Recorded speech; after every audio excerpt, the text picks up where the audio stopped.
नमस्कार। श्री श्री यादे education group role चांदावता से मैं बलदेव राम बोल रहा हूँ। प्रिय विद्यार्थियों, स्कूल की तरफ से लॉकडाउन के दौरान आपको घर बैठे संपूर्ण अध्ययन सामग्री प्रत्येक विषय की उपलब्ध करवाई जा रही है। स्कूल की अनुभवी टीम के द्वारा बहुत ही शानदार अपने अपने विषय का study material, videos, audios, lectures बनाकर आपको उपलब्ध करवाए जा रहे हैं। स्कूल के यूट्यूब चैनल पर जो वीडियोज अपलोड किए जा रहे हैं उसका सभी विद्यार्थी अधिक से अधिक लाभ उठाएं। हमारी स्कूल के अलावा भी अन्य विद्यार्थी भी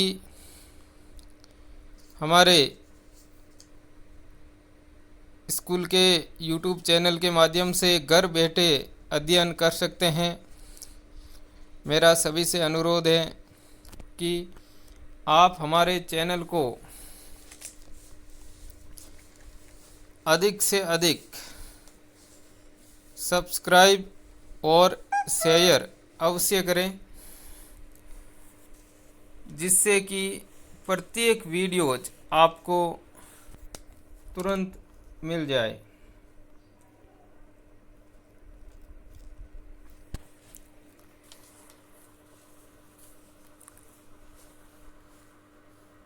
तो आइए दोस्तों, अब हम शुरू करते हैं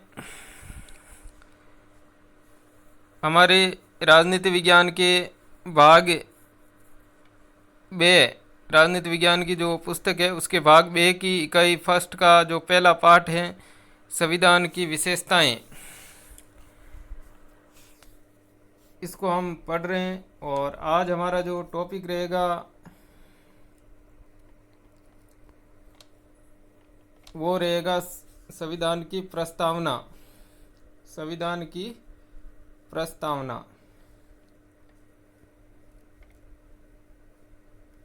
संविधान की प्रस्तावना। इस पाठ में प्रस्तावना के बारे में बताया हुआ है, तो प्रस्तावना के बारे में हम विस्तार से पढ़ेंगे।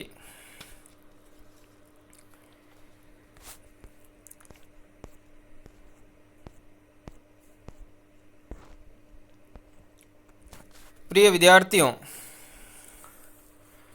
तो शुरू करते हैं हम।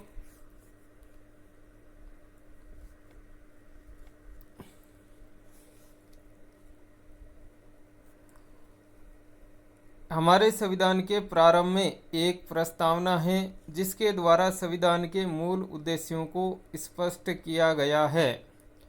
प्रिय विद्यार्थियों, प्रत्येक देश के संविधान के प्रारंभ में जो लिखित संविधान है उनके प्रारंभ में एक प्रस्तावना होती है। उस प्रस्तावना में संविधान के जो मूल उद्देश्य होते हैं, संविधान की जो मूल भावना होती है, संविधान के जो मूल लक्ष्य होते हैं, उनका संक्षेप में स्पष्टीकरण किया हुआ होता है। संविधान के मूल आदर्शों को संक्षिप्त रूप से प्रस्तावना में उल्लेख किया हुआ है। आगे लिखा हुआ जिससे संविधान की क्रियान्विति तथा उसका पालन, जिससे संविधान की क्रियान्विति, संविधान को लागू करना और उसका पालन संविधान की मूल भावना के अनुसार किया जा सके, जिससे कि संविधान की क्रियान्विति तथा उसका पालन संविधान की मूल भावना के अनुसार किया जा सके। संविधान के गौरवपूर्ण मूल्यों को संविधान की प्रस्तावना में रखा गया है। प्रिय विद्यार्थियों, संविधान के गौरवपूर्ण मूल्यों को, संविधान के हमारे संविधान के कुछ गौरवपूर्ण मूल्य हैं, जैसे मान लीजिए समतामूलक समाज की स्थापना करना, नागरिकों में किसी भी प्रकार का भेदभाव नहीं करना, सभी नागरिकों को समान अवसर प्रदान करना, ये हमारे संविधान के कुछ गौरवपूर्ण मूल्य हैं। शोषण मुक्त समाज की स्थापना करना, सभी को समान रूप से मूल अधिकार है वो मिले, और साथ ही साथ सबको अपने विकास का समुचित अवसर मिले, सभी लोग अच्छी तरह से अपना जीवन यापन कर सकें, अपना जीवन स्तर सुधार सकें। ये हमारे संविधान के कुछ गौरवपूर्ण मूल्य हैं, उनको संविधान की प्रस्तावना में रखा गया है। प्रिय विद्यार्थियों, ये जो प्रस्तावना का विषय है, ये सबसे पहले अमेरिका के संविधान में इसको शामिल किया गया था। प्रस्तावना को, आपको पता है अमेरिकी संविधान विश्व का सबसे पहला लिखित संविधान था। उस संविधान में प्रस्तावना को शामिल किया गया और उसके बाद कई देशों ने अपने संविधान में प्रस्तावना को शामिल किया और भारत ने भी इसको अपनाया है। प्रिय विद्यार्थियों, प्रस्तावना संविधान के परिचय पत्र के रूप में जानी जाती है। इसको हम एक तरह से संविधान का परिचय पत्र कह सकते हैं। इसको हम संविधान की एक संक्षिप्त भूमिका भी कह सकते हैं। संविधान की ये भूमिका संविधान का एक परिचय पत्र, संविधान का एक परिचय पत्र भी कह सकते हैं।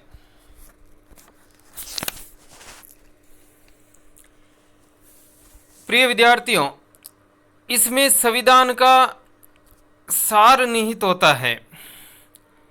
प्रस्तावना में संविधान के मूल लक्ष्यों, उद्देश्यों, संविधान के सार को संक्षिप्त रूप से स्पष्ट किया जाता है। साथ ही साथ प्रस्तावना को संविधान की आत्मा भी कहा जाता है। संविधान की आत्मा, संविधान की आत्मा भी कहा जाता है। प्रिय विद्यार्थियों, हमने पढ़ा है प्रस्तावना को संविधान की राजनीतिक कुंडली किसने कहा है, तो वो कहा है के.एम. मुंशी ने। और संविधान की आत्मा भी प्रस्तावना को कहा जाता है।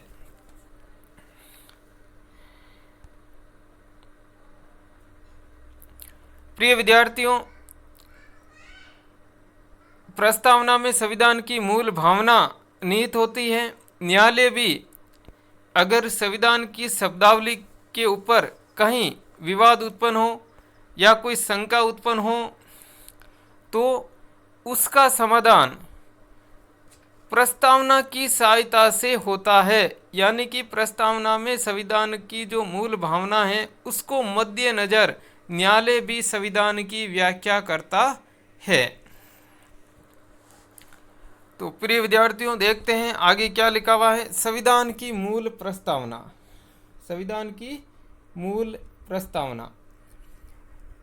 तो ये जो मूल प्रस्तावना है, ये जब संविधान बना था, जब लागू हो गया था, उस संविधान में जो ये मूल प्रस्तावना लिखी हुई थी यह थी। और बाद में इसमें कुछ परिवर्तन हुआ है, वो हम आगे पढ़ेंगे। लेकिन संविधान की मूल प्रस्तावना क्या है उसको देखते हैं पहले। तो संविधान की मूल प्रस्तावना, हम भारत के लोग, हम भारत के लोग, इसका तात्पर्य भारत की संपूर्ण जनता है। संपूर्ण जनता, भारत की संपूर्ण जनता, हम भारत के लोगों का मतलब है भारत की संपूर्ण जनता, हम भारत के लोग। ये जो शब्दावली है ये अमेरिकी संविधान से प्रभावित है। अमेरिका के संविधान की प्रस्तावना में भी हम संयुक्त राज्य अमेरिका के लोग ये शब्दावली लिखी हुई है, और वहाँ से ये जो हमारी प्रस्तावना में हम भारत के लोग ये जो शब्दावली लिखी हुई है उससे प्रभावित है। तो इसका तात्पर्य सीधा सा है, हम भारत के लोग यानी कि भारत की संपूर्ण जनता भारत को एक संपूर्ण प्रभुत्व संपन्न भारत को एक संपूर्ण प्रभुत्व संपन्न, इसका तात्पर्य ये है कि भारत आंतरिक एवं बाह्य क्षेत्र में स्वतंत्र है। प्रभुत्व संपन्न या संप्रभुता संपन्न वही देश माना जाता है जो आंतरिक और बाह्य रूप से दोनों ओर से बिल्कुल स्वतंत्र हो, किसी के अधीन नहीं हो, किसी के आदेशों का पालन करने के लिए बाध्य नहीं हो। उस देश को हम संपूर्ण प्रभुत्व संपन्न देश कहते हैं। तो हमारा देश भी एक संपूर्ण प्रभुत्व संपन्न देश है, क्योंकि बाह्य रूप से किसी भी देश के हमारा देश अधीन नहीं है और आंतरिक रूप से भी सारे संगठन संस्थाएं जो भी है देश की सीमाओं के अंदर, वो सारे हमारी सरकार के अधीन आते हैं। उनको सरकार के द्वारा बनाए गए कानूनों की पालना अनिवार्य रूप से करनी पड़ती है। संविधान के अनुसार ही वो कार्य कर सकते हैं। तो हम कह सकते हैं हमारा देश भी एक संपूर्ण प्रभुत्व संपन्न देश है। लोकतंत्रात्मक, आगे लिखा हुआ है लोकतंत्रात्मक, इसका सीधा सा तात्पर्य है हमारे यहाँ पर लोकतांत्रिक शासन प्रणाली को अपनाया गया है, यानी कि शासन की जो अंतिम शक्ति है वो जनता में निहित है। शासन की अंतिम शक्ति जो है वो जनता में निहित है, सर्वोच्च शक्ति जनता में निहित है। इसकी कई उदाहरण मैं आपको बता सकता हूँ, जैसे वयस्क मताधिकार। वयस्क मताधिकार, जनता तो शासन तो नहीं कर सकती है क्योंकि हमारी आबादी बहुत ज़्यादा है, इसलिए सारी जनता कहीं एक जगह इकट्ठी होकर कानून नहीं बना सकती है। लेकिन फिर भी लोकतांत्रिक शासन प्रणाली हम कह सकते हैं वो कैसे हैं। आपको वयस्क मताधिकार मिला हुआ है, वयस्क मताधिकार मिला हुआ है, यानी कि एक निश्चित उम्र प्राप्त करने के बाद सारे नागरिकों को समान रूप से वोट देने का अधिकार है।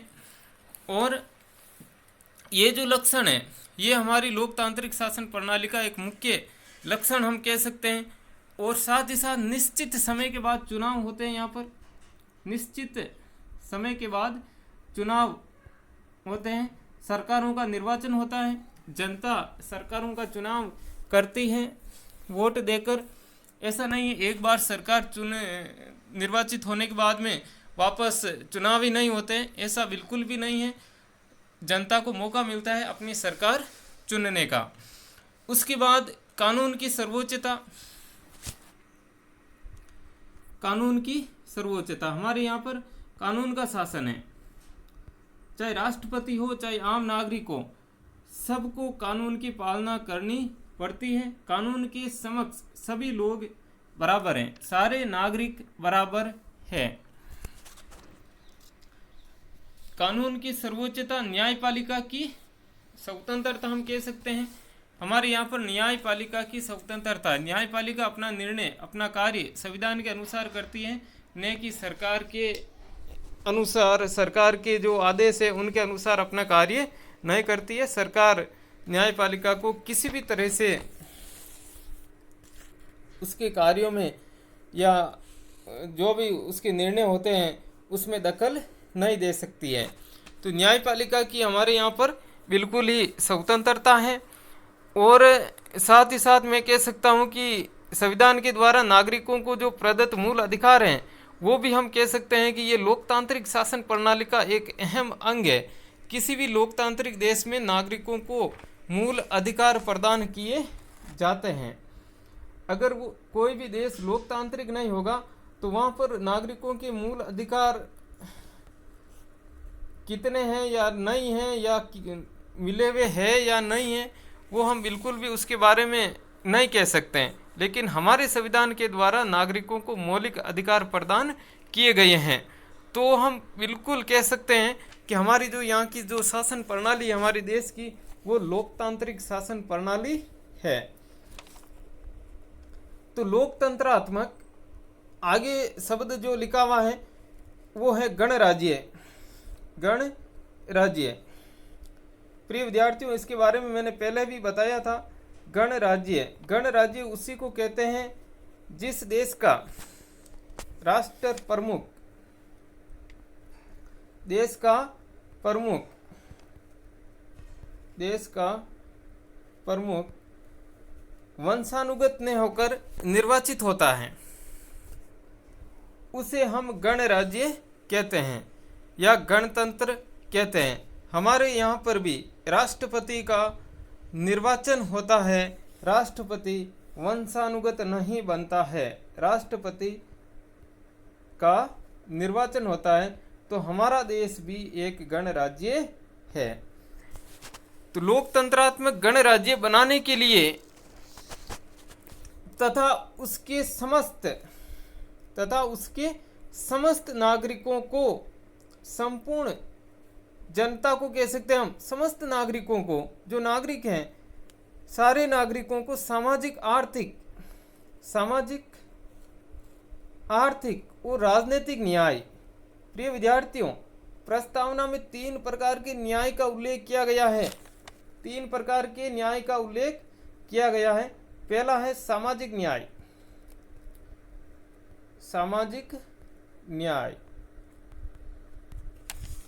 नंबर 2 है आर्थिक न्याय।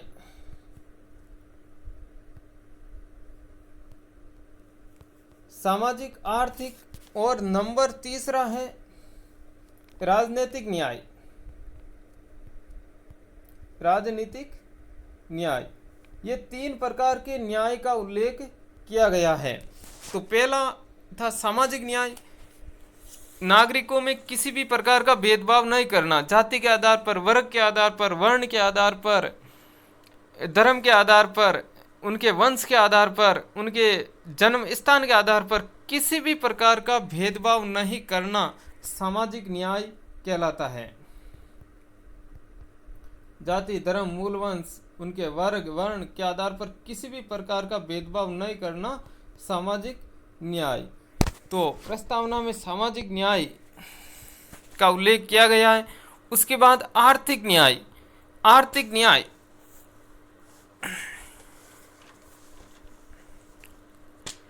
सभी नागरिकों को बिना किसी भेदभाव के समान रूप से आर्थिक गतिविधियां संचालित करने या अपना व्यवसाय संचालित करने का अधिकार है।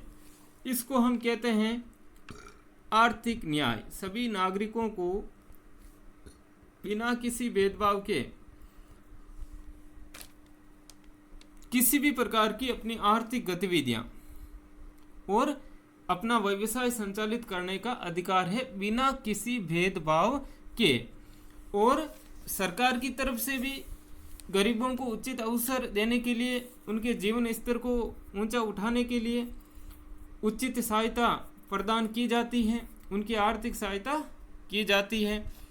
सबको बराबर लाने के लिए, सबका सम्मान विकास करने के लिए।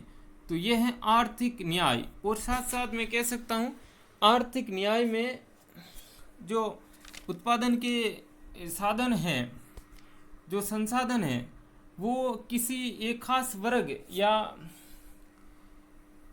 कुछ लोगों के हाथों में ही उनका केंद्रीकरण नहीं हो, इसके लिए भी सरकार प्रयास करती है।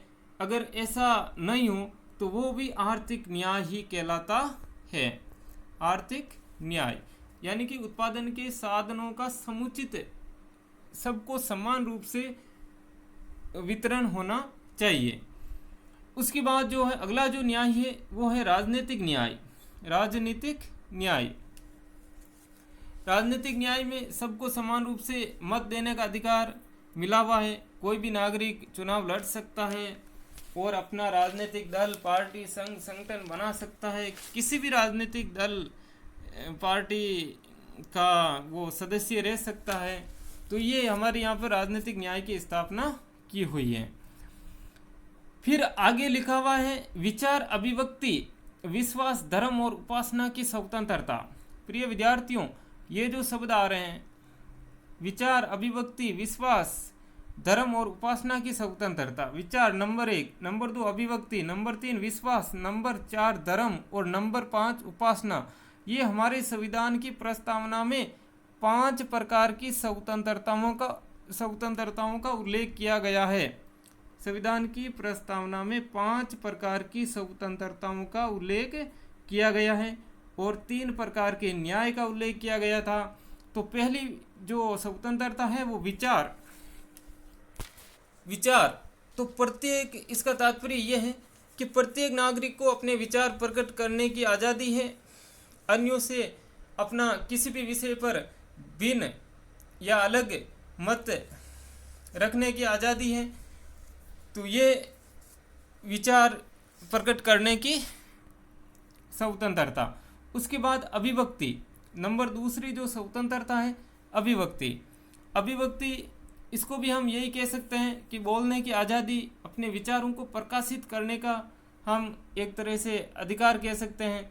समाचार पत्रों के माध्यम से या अन्य जो पत्र पत्रिकाओं के माध्यम से अपने विचार प्रकट करने की आज़ादी, बोलने की आज़ादी और उनको प्रकाशित, प्रचार प्रसार करने की आज़ादी, इसको कहेंगे हम अभिव्यक्ति की स्वतंत्रता। प्रिय विद्यार्थियों, अगला जो शब्द है वो है विश्वास। अगला जो शब्द है वो है विश्वास। कोई भी नागरिक किसी भी मत या विचारधारा कह सकते हैं हम, या पंथ कह सकते हैं, या कोई धारणा कह सकते हैं, जो उसको अच्छी लगे, उचित लगे, उसमें सच्चाई लगे, उसमें अपना विश्वास रख सकता है। ऐसी सारे नागरिकों को स्वतंत्रता मिली हुई है संविधान की तरफ से। अगली जो स्वतंत्रता है वो धर्म, धार्मिक स्वतंत्रता। प्रिय विद्यार्थियों, कोई भी नागरिक किसी भी धर्म को अपना सकता है, किसी भी धर्म का प्रचार प्रसार कर सकता है। तो ये चौथी स्वतंत्रता थी, धर्म की स्वतंत्रता। उसके बाद अगली जो पांचवी स्वतंत्रता है वो है उपासना की स्वतंत्रता।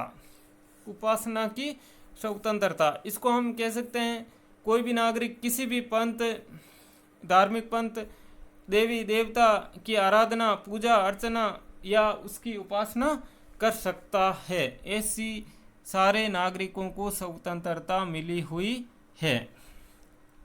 तो प्रिय विद्यार्थियों, ये 5 प्रकार की स्वतंत्रताएं हमारे संविधान की प्रस्तावना में लिखी हुई है। 5 प्रकार की स्वतंत्रताओं का उल्लेख प्रस्तावना में किया गया है। आगे बढ़ते हैं। आगे लिखा हुआ है प्रतिष्ठा और अवसर की समता। प्रिय विद्यार्थियों, प्रतिष्ठा और अवसर की समता, 2 प्रकार की समता यानी कि समानता, समता यानी कि समानता, 2 प्रकार की समानताओं का उल्लेख किया गया है। नंबर 1 प्रतिष्ठा, नंबर 1 प्रतिष्ठा और नंबर 2 अवसर की समानता।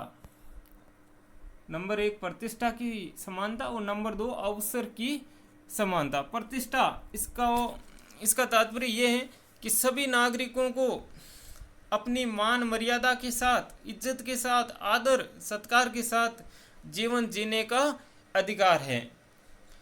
उसके बाद नंबर 2 जो है वो है अवसर की समानता। तो सभी नागरिकों को समान अवसर मिले, सारे क्षेत्रों में, राजनीतिक, सामाजिक, आर्थिक क्षेत्रों में सभी को समान अवसर मिले, यह है अवसर की समानता, अवसरों की समानता। तो 2 प्रकार की समानताओं का उल्लेख हमारी प्रस्तावना में किया गया है। आगे लिखा हुआ है प्रिय विद्यार्थियों, तथा उन सब में व्यक्ति की गरिमा, प्रतिष्ठा और अवसर की समता प्राप्त कराने के लिए तथा उन सब में व्यक्ति की गरिमा और राष्ट्र की एकता, व्यक्ति की गरिमा, राष्ट्र की एकता सुनिश्चित कराने वाली बंधुता, सुनिश्चित कराने वाली बंधुता, बंधुता यानी कि भाईचारे की भावना, बंधुता का मतलब भाईचारे की भावना, इसको विकसित करना, भाईचारे की भावना को विकसित करना। जाति, धर्म, क्षेत्रीयता, अपने राज्य के प्रति जो विशेष लगाव होता है उससे ऊपर उठकर सभी नागरिकों में भाईचारे की भावना को विकसित करना। तो ऐसी बंधुता बढ़ाने के लिए उन सब में व्यक्ति की गरिमा और राष्ट्र की एकता सुनिश्चित कराने वाली बंधुता विकसित करना। व्यक्ति की गरिमा का तात्पर्य है प्रिय विद्यार्थियों सारे नागरिकों का महत्व एक समान है। गरिमा यानी कि सभी नागरिकों का महत्व समान है। इसको हम उपयोगिता भी कह सकते हैं। सारे नागरिकों की उपयोगिता एक समान है। सभी नागरिकों की महिमा कह सकते हैं हम, एक समान है, कोई विशेष नहीं है। हमारे संविधान की दृष्टि से सारे नागरिकों की उपयोगिता, महत्वता और गरिमा बराबर है। तो व्यक्ति की गरिमा और राष्ट्र की एकता, हमारे देश की एकता को बनाए रखने के लिए, एकता को सुनिश्चित कराने वाली, बंधुता बढ़ाने के लिए, यानी कि भाईचारे की भावना विकसित करने के लिए दृढ़ संकल्प होकर अपनी संविधान सभा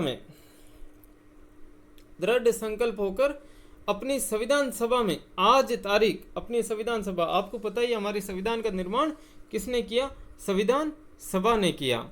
आज तारीख यानी कि जिस दिन संविधान को अपनाया जा रहा है, ये वो तारीख है 26 नवंबर 1949 ईस्वी, मिति मार्गशीर्ष शुक्ल सप्तमी संवत 2006 विक्रमी को एतत् द्वारा इस संविधान को अंगीकृत, अधिनियमित और आत्मा अर्पित करते हैं।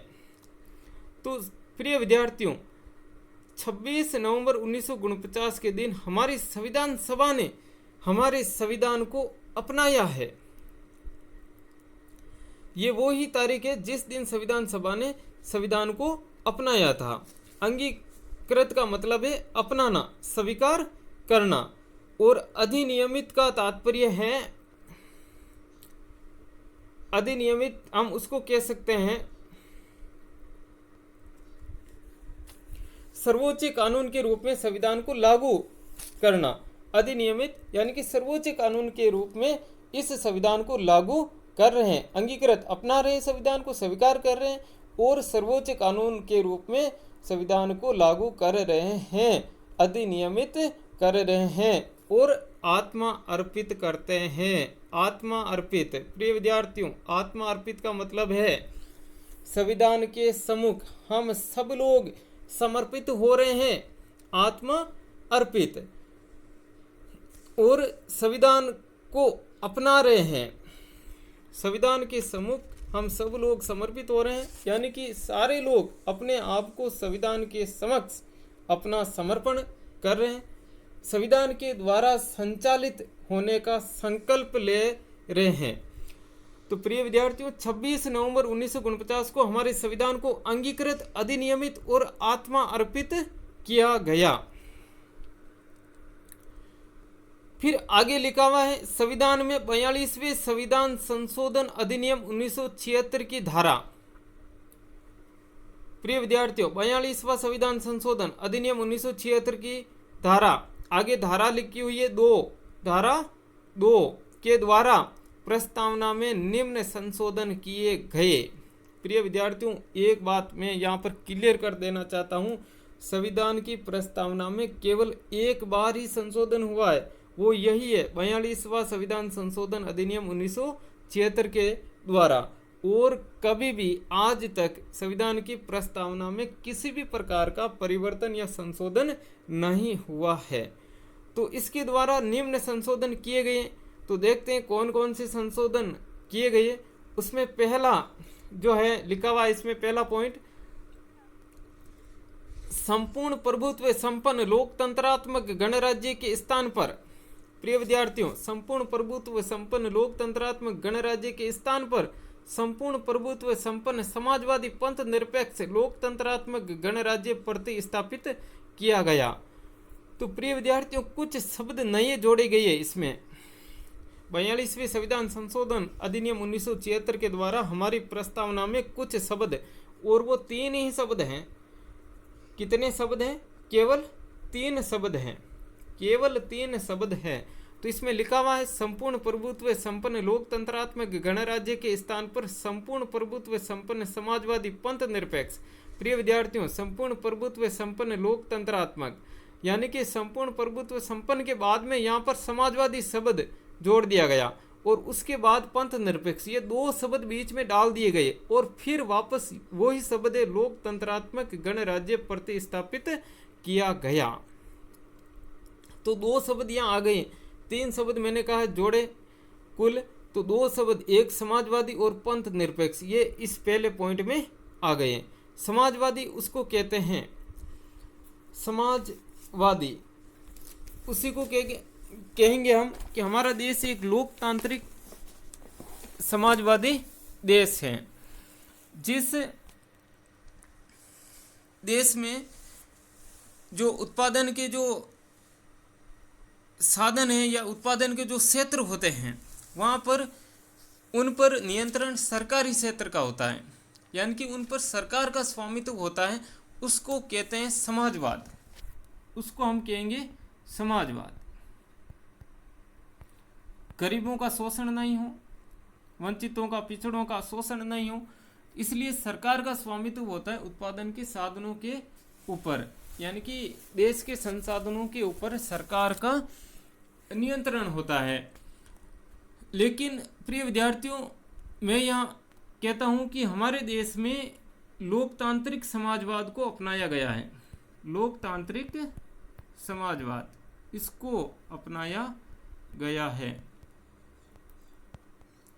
हमारे देश के समाजवाद को लोकतांत्रिक समाजवाद कहते हैं। लोकतांत्रिक समाजवाद मिश्रित अर्थव्यवस्था में आस्था रखता है। कैसी अर्थव्यवस्था? प्रिय विद्यार्थियों, आपने छोटी क्लास में पढ़ा होगा, अर्थव्यवस्थाएं तीन प्रकार की होती है, पूंजीवादी, समाजवादी और मिश्रित। मिश्रित उसको कहते हैं जिस अर्थव्यवस्था में पूंजीवादी और समाजवादी दोनों अर्थव्यवस्थाओं की विशेषताएं पाई जाती हैं, उसको कहते हैं मिश्रित अर्थव्यवस्था।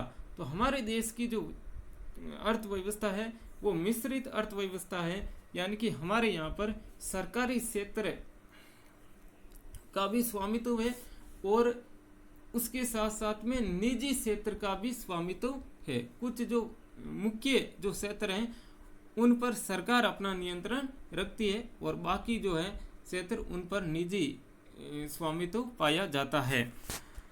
तो इसको कहते हैं मिश्रित अर्थव्यवस्था। तो यहाँ पर समाजवाद शब्द को जोड़ा गया 42वें संविधान संशोधन के द्वारा। उसके बाद दूसरा जो शब्द था वो है पंथ निरपेक्ष। पंथ निरपेक्ष, प्रिय विद्यार्थियों, इसका तात्पर्य यह है हमारे देश का कोई राष्ट्रीय धर्म नहीं है। सभी धर्मों को यहाँ पर सम्मान माना जाता है। सभी धर्मों को समान रूप से यहाँ पर संरक्षण दिया जाता है। धर्म के आधार पर नागरिकों में किसी भी प्रकार का भेदभाव नहीं किया जाता है। राज्य का अपना कोई धर्म नहीं है, सरकार का अपना कोई धर्म नहीं है।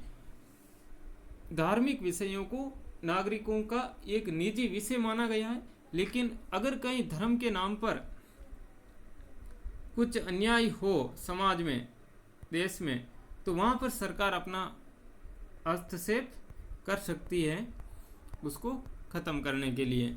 ये शक्ति भी संविधान के द्वारा सरकार को मिली हुई है।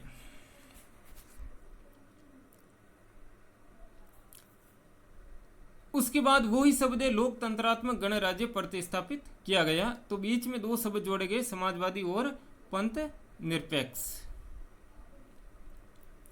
उसके बाद नंबर दूसरा पॉइंट है राष्ट्र की एकता के स्थान पर राष्ट्र की एकता और अखंडता को प्रतिस्थापित किया गया। राष्ट्र की एकता के स्थान पर एक और आगे शब्द जोड़ा गया, राष्ट्र की एकता और अखंडता। राष्ट्र की एकता और अखंडता, यानी कि हमारे देश की एकता बनाए रखने की सभी नागरिकों का कर्तव्य है और अखंडता को बनाए रखने का सभी नागरिकों का कर्तव्य है। हमारे देश की अखंडता को बनाए रखने का सभी नागरिकों का कर्तव्य है। तो ये तीन शब्द जोड़े गए, समाजवाद, पंथ निरपेक्ष और अखंडता।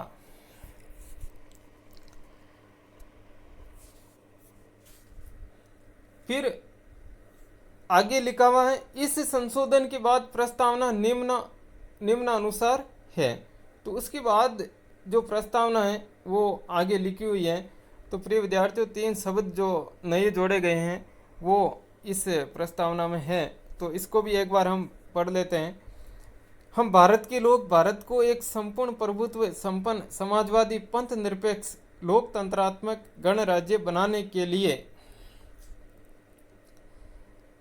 उसके समस्त नागरिकों को सामाजिक, आर्थिक और राजनीतिक न्याय, विचार अभिव्यक्ति, विश्वास, धर्म और उपासना की स्वतंत्रता, प्रतिष्ठा और अवसर की समानता प्राप्त कराने के लिए तथा उन सब में व्यक्ति की गरिमा और राष्ट्र की एकता और अखंडता सुनिश्चित करने वाली बंधुता बढ़ाने के लिए दृढ़ संकल्प होकर अपनी इस संविधान सभा में आज तारीख 26 नवंबर 1949 ईस्वी और मिति मार्गशीर्ष शुक्ल सप्तमी संवत 2006 विक्रमी को अतः द्वारा इस संविधान को अंगीकृत, अधिनियमित और आत्मार्पित करते हैं।